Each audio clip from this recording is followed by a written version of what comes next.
So we were at a talk, a lot of cameras, a lot of people, and I just felt like there was a lot of disingenuousness, a lot of performativity. People felt like they had to say the right shit. People felt like they had to say what would make them seem like anti-rapists and shit like that. So I just want us to have an honest conversation. Like, I want it to be problematic because then we can deal with the shit that, you know what I mean, that we're thinking, that we feel like we can't say, that we shouldn't say. Ntokozo Mbokazi. Wanele Maolwane. Siphisile ngindaba. Langa liphumile nyanda. John Stevenson. TJ Malenga. Lwandile Mkhosana. Carl Salami. My name is Protla Khomilwa. I used to think that catcalling was complimentary shit. And that's when I realized that it's because I think women constantly want to be sexually appraised like that. That's the value of women. Like, and then the way we approach women, actually, there's plenty of fish in the sea, you know? And so we take them as options. Oh, well.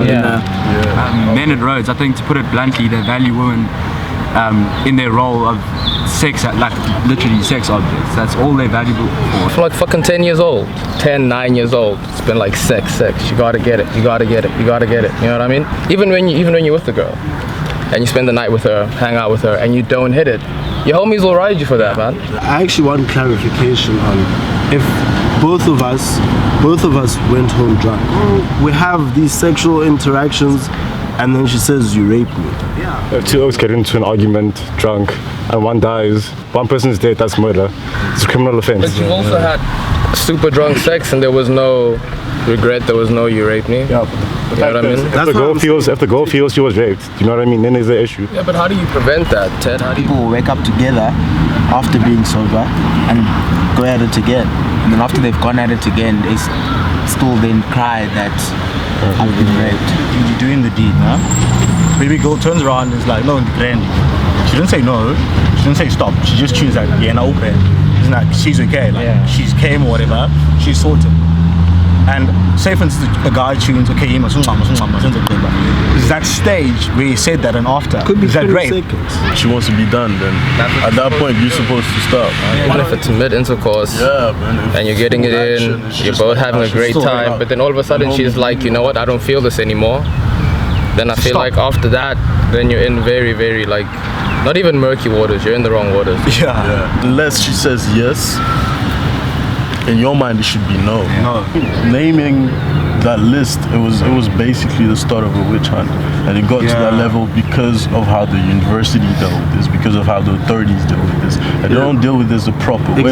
It's a bit harsh to call it a witch hunt because witches don't exist and like rapists are like in abundance. So like, I think like it's also important to recognize what it took for it to get here, what didn't happen for people to feel like they have to go on a public platform and say this dude. But when we came here for a week, the girls were given curfew, told to stay in their reses for their own protection.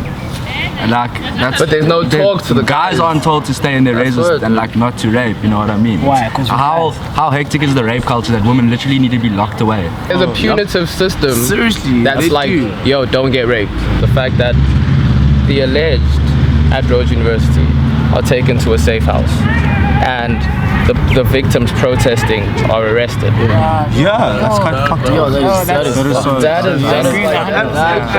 Now saying sometimes women are their own worst enemies. And we all say this, I'm sure. Say, oh, that girl's a bitch, she's a hoe. Yeah. Right? That's patriarchy.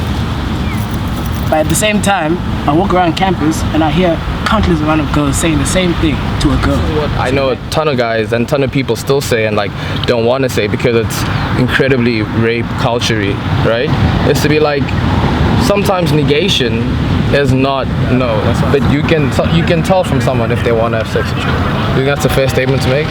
Like you can from the body you can always tell that someone wants to do this thing. We don't really talk about these things, and that's why people are ignorant about this, and that's why as men we make the mistakes that we make. So it needs to become a normal topic of conversation, an everyday topic of conversation, and at that point we make it a normal thing and people are aware of what they can and cannot do.